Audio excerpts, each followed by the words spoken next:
Good evening, ladies and gentlemen, and welcome back to another episode of Phins News. Today we're going to be breaking down the Miami Dolphins 34-3 defeat against the Tennessee Titans, which officially eliminates us from playoff contention. The reason why we were eliminated because we lost, as well as the LA Chargers winning the game against the Denver Broncos, eliminated us from playoff contention. So the season's pretty much over. The winning streak's over. And without further ado, let's just get right into this game, shall we? So to start this game, the defense was playing well. We were holding Tennessee to 3 and outs, we're getting them to punt. But we just didn't play complementary football. In my previous shows, I break down that the Dolphins must play complementary football in order to win football games. And let's just be honest, our offense didn't show up at all. I seen a lot of people on social media, on Twitter, on Facebook, on some YouTube shows saying that the defense is what let us down.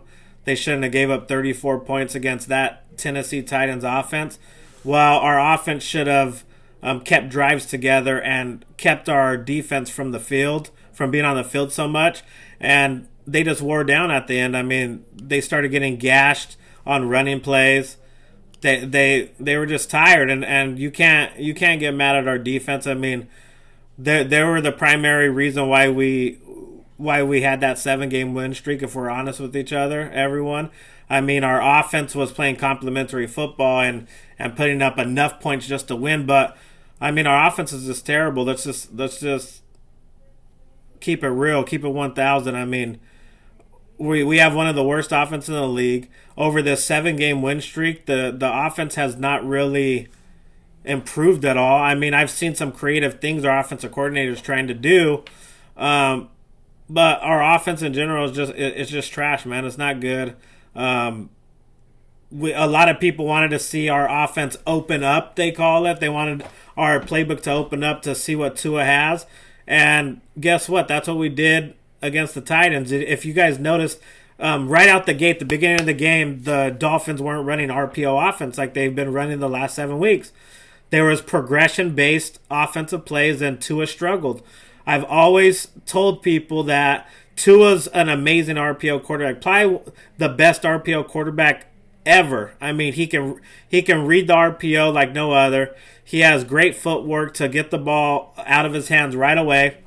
But if we put him in a pro-style offense, he struggles. And that's what was so frustrating with this team, because all we kept doing was RPO, so we couldn't see if Tua's even improved in that pro-style offense. But once again, we put him in a progression-based offense, a pro-style offense, and I mean, he struggled. He struggled all game. He should have had more than that one interception at the end. The Titans dropped a couple interceptions they could have had, so he could have easily ended up with 3. He pretty much had probably his worst game of this season for sure. If you look at his numbers, it was 18 for 38.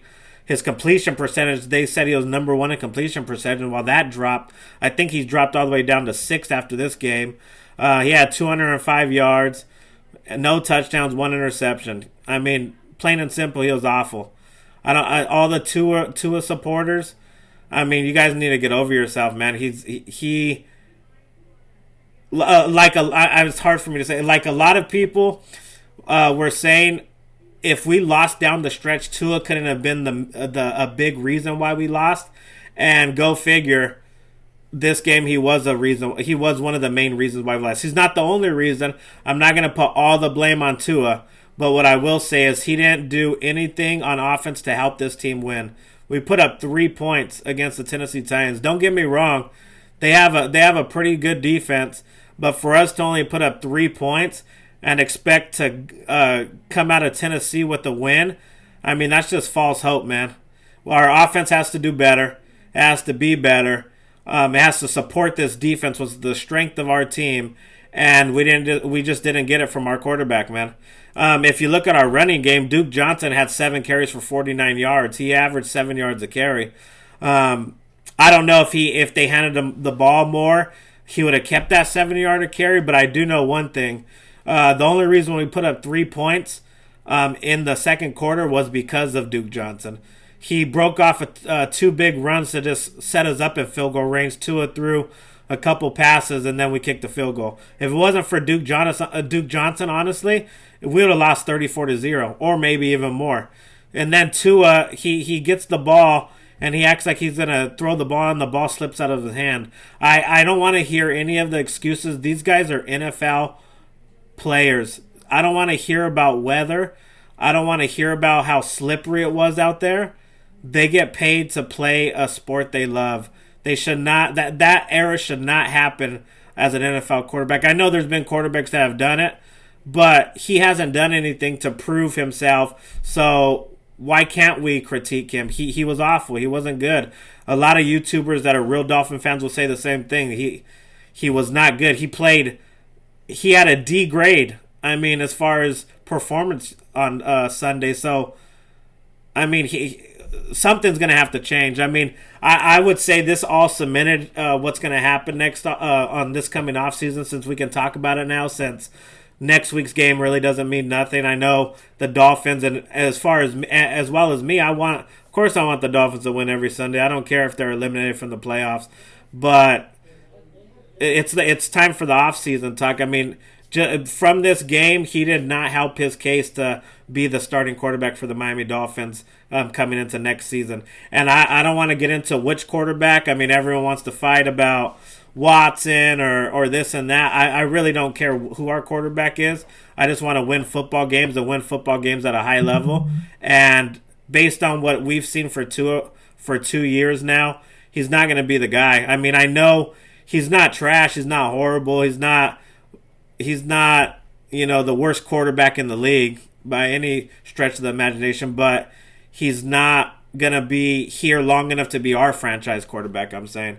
Our team just can't wait that long for him to develop, because if you want to be honest, he is at the stage of his development, he's not even close to the people he was drafted with, and when I say that, I mean Joe Burrow and Justin Herbert. They're leaps and bounds better than him at this stage of their development. So the Dolphins, I think they've already made up their mind. I think that's why if you see our offensive coordinator and Coach Flo running this RPO offense, they're doing it because that's what they think gives the Dolphins the best chance to win games, not necessarily make Tua a better pro-style quarterback. They're just trying to win games at this point. I think their evaluation's out with Tua.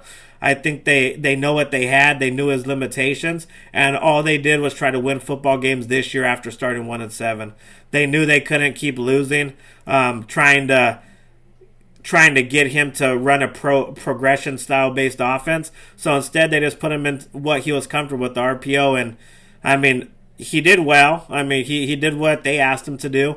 But if you're gonna sit here for 1 second and think that based on what they did the last 7 weeks, that means he was a better quarterback in the pros this year, or he learned how to be a professional quarterback in the NFL, you guys are dead wrong. He didn't learn how to read the field. He didn't learn how to go through his progression-based style offense. All he learned how to do was an RPO, a run-pass option. Whenever you do an RPO, if for some of you that don't know, it's pretty much you stick the ball in the running back's chest. You read if the end crashes, you throw it. If he stays, you hand the ball off. There's only really 1 or 2 routes available for the quarterback in an RPO-based offense.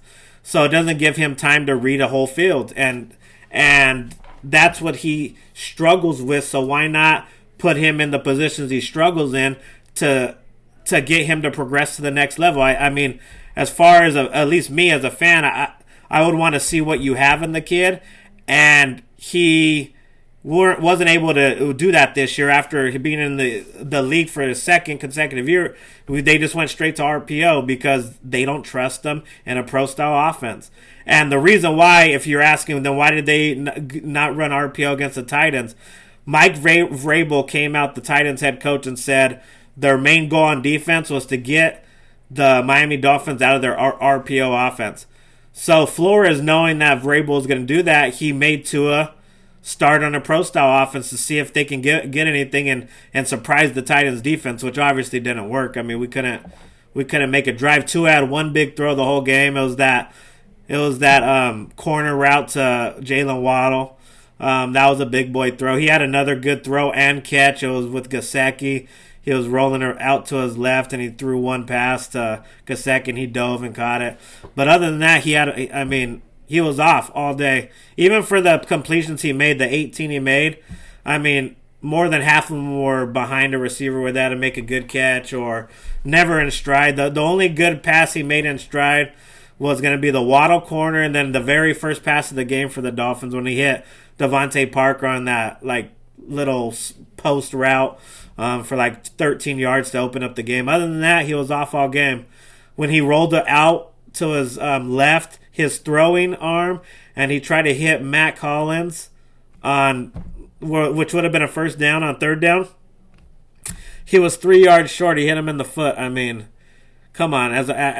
At this level, professional level, you have to hit that guy. He was wide open. There's no excuse for Tua. Tua ain't making excuses for himself, so why should us as fans make excuses for him and say, oh, it's the horrible line. Oh, it's the receivers dropping the balls. The receivers dropped the balls when the game was out of reach, if we want to be honest. They were down by 21 in the fourth quarter. It was over. There was only 4 minutes left. So I don't want to hear about that. I know the offensive line hasn't been good all year, but they weren't bad today, or on Sunday, I'm sorry. They were opening up lanes for the running back. Look at Duke Johnson. He had 49 yards on 7 carries. Tua, a lot of the times, had a clean pocket to throw the ball. He just didn't get it done, man. This is the second time in big games, like last year in Buffalo, got blown out. This year in Tennessee, week 17, same week of the season, he got blown out. And that's just not going to be acceptable for our owner, Stephen Ross, and Brian Flores next year. Because I'll tell you one thing.